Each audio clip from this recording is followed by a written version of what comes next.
Bismillahirrahmanirrahim. Assalamualaikum warahmatullahi taala wabarakatuh dan salam sejahtera. Terlebih dahulu saya merakamkan ucapan terima kasih kepada IPG Kampus Darul Aman kerana memberi ruang dan peluang untuk saya membentang dalam seminar peringkat kebangsaan secara online.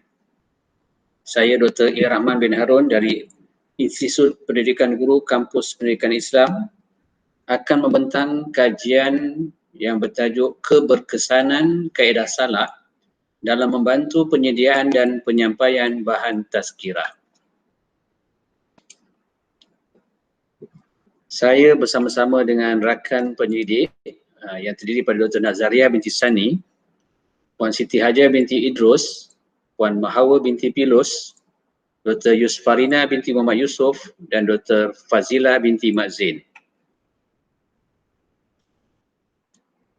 Baiklah, saya bermula dengan pendahuluan berkaitan dengan tazkirah merupakan ceramah ringkas hal-hal positif berkaitan agama Islam sebagai satu medium untuk memberi peringatan, perenungan dan pedoman untuk menghadapi kehidupan.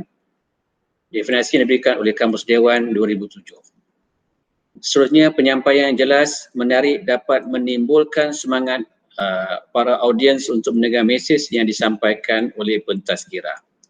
Oleh itu, penyediaan kerangka tazkirah dapat membantu pentazkirah untuk mengingat maklumat yang ingin disampaikan oleh mereka. Jadi setiap individu yang normal boleh berucap dengan berkesan sekiranya mereka diberi peluang untuk mengenali kemahiran tersebut secara sistematik dan terperinci. Jadi tazkirah merujuk kepada salah satu seni pengucapan awam dan terdapat 4 unsur utama dalam membina ucapan, iaitu pengucap, isi ucapan yang berkaitan dengan tajuk yang disampaikan dan audiens yang mendengar tazkirah yang disampaikan dan juga merujuk kepada situasi. Baik. Berkaitan dengan latar belakang kajian, pelajar PPISMP telah diberi pendedahan tentang pengucapan awam menerusi subjek wacana penulisan GWP 1092 dan Bahasa Melayu Kontekstual GBM 1103. Sementara pelajar PISMP dan alumni IPG Kampus Pendidikan Islam, mereka sebelumnya telah diberi pendedahan berkaitan dengan tazkirah dengan kaedah salak. Tidak semua pelajar berkemahiran impromptu. Apa itu impromptu? Impromptu bermaksud secara spontan untuk menyampaikan ucapan ataupun tazkirah kecuali mereka yang benar-benar berbakat. Terdapat pelajar yang hanya menghafal teks.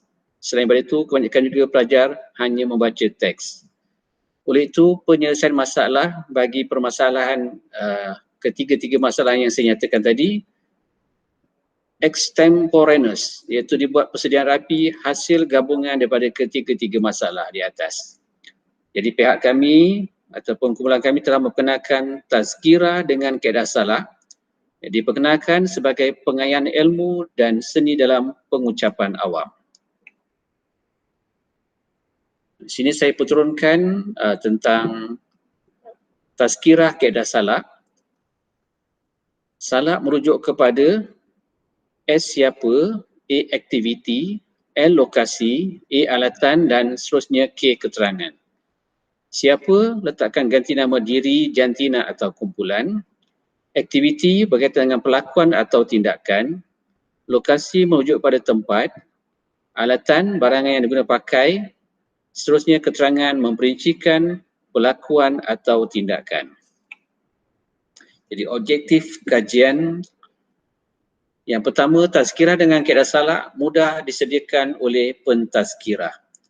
Yang kedua, tazkirah dengan kaedah salak mudah digunakan oleh pentazkirah dalam penyampaian tazkirah kepada audiens. Jadi ada dua persoalan kajian.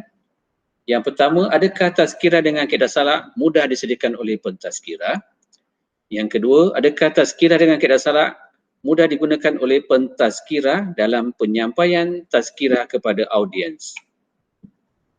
Di sini saya perturunkan kerangka konseptual berkaitan dengan tazkirah daripada penyediaan, penyampaian, kesukaran kesukaran yang dihadapi oleh pentazkirah dari segi aspek asertif, direktif, ekspresif, komisif dan retorik. Seterusnya, pihak kami telah memperkenalkan kaedah salak untuk penerimaan audiens. Metodologi kajian. Jadi kajian berkaitan dengan kajian kuantitatif dan juga kualitatif. Jadi kaedah tinjauan berkaitan dengan soal sidik telah diberikan kepada 58 orang pelajar IPG Kampus Pendidikan Islam melibatkan pelajar PPISMP semester 1, PISMP semester 1, PISMP semester 7 dan alumni IPG Kampus Pendidikan Islam. Di data telah ditadbirkan secara atas talian diberikan secara Google Form kepada pelajar melalui WhatsApp. Di konstruk kajian, terdapat 4 konstruk kajian,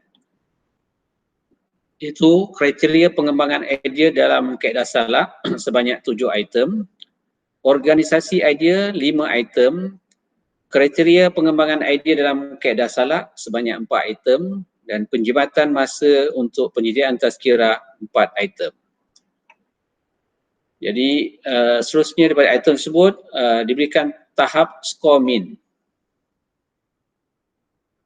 Menggunakan skala 4 skala Likert, itu amat tinggi, tinggi, sederhana dan rendah. Ini konstruk yang pertama tadi, pengembangan idea dengan kaedah salak. Jadi min keseluruhan 3.8. Dapatan kajian menunjukkan hanya satu item saja, minnya 3.7, iaitu melalui unsur-unsur utama yang dicadangkan dalam kaedah salak, pemikiran di luar kotak dapat dirangsang. Min keseluruhan yang diperoleh dibagi konstruk pengembangan idea dengan kaedah salak ialah min 3.8, iaitu pada tahap amat tinggi. Seterusnya, konstruk organisasi idea sebanyak 5 item. Jadi min keseluruhan bagi konstruk ini ialah 3.6. Dapatan kajian menunjukkan 2 item memperoleh skor min tertinggi, iaitu min 3.8 bagi item susunan unsur-unsur utama dalam kaedah salak menjadikan penyampaian lebih mudah difahami. Dan yang kedua, penyampaian isi yang tersusun menerusi penggunaan kaedah salak dapat memudahkan pengingatan fakta dalam kalangan pendengar. Jadi min keseluruhan yang diperoleh bagi konstruk ini ialah 3.6, itu pada tahap tinggi.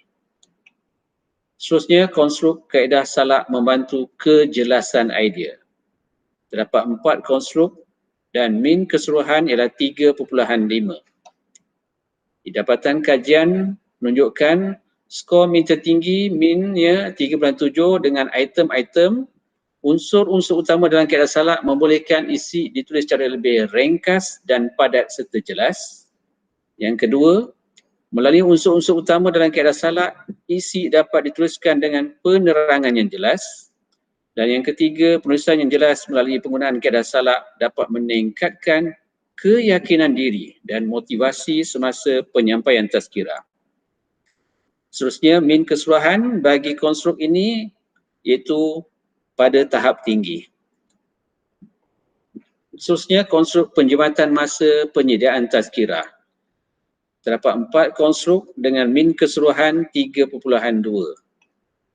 Jadi, hanya satu item saja yang mencapai nilai min 3.7, iaitu konstruknya, penulisan yang jelas melalui penggunaan kaedah salak dapat menjimatkan masa penyampaian tazkirah.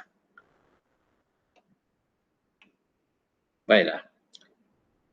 Jadi kajian menunjukkan tazkirah mudah disediakan dan tidak susah diolah oleh pentazkirah. Seterusnya, jadual salak menggalakkan percambahan idea dalam minda penyampai tazkirah. Isi tazkirah lebih kritis kerana bahagian keterangan memperincikan isi atau maklumat yang cuba disampaikan oleh pentazkirah. Seterusnya, pendengar mudah memahami isi tazkirah kerana disusun dengan teratur dan terancang atau lebih boleh saya katakan bersistematik. Kaedah ini menjimatkan masa untuk pengembangan idea dan efektif kepada pentazkirah. Baik. Jadi rumusannya, yang pertama dapat pihak kami nyatakan bahawa tazkirah dengan kaedah salak begitu efektif kepada pentazkirah. Ianya dapat membantu pengembangan idea, berstruktur dan bersistematik. Jadi kaedah ini telah menggantikan kaedah tradisional dalam pengembangan idea. Seterusnya, dengan kaedah ini dapat meningkatkan keyakinan pentazkirah dan memberi motivasi kepada pentazkirah untuk menghasilkan isi-isi penting dalam penyampaian tazkirah mereka. Dengan kaedah ini juga, pentazkirah dapat menjimatkan masa dalam penyampaian tazkirah kerana isi mereka telah tersusun dan terancang. Baiklah, itu sahaja yang dapat pihak kami berkongsi dapatan kajian, dan sekali lagi saya bagi pihak rakan-rakan merakamkan ucapan terima kasih pada IPG Kampus Pendidikan Islam yang telah memberi ruang dan peluang kepada kami untuk menyertai pembentangan seminar peringkat kebangsaan yang dipelopori oleh IPG Kampus Darul Aman. Sekian daripada pihak kami. Wabillahi taufiq wal hidayah. Wassalamualaikum warahmatullahi taala wabarakatuh.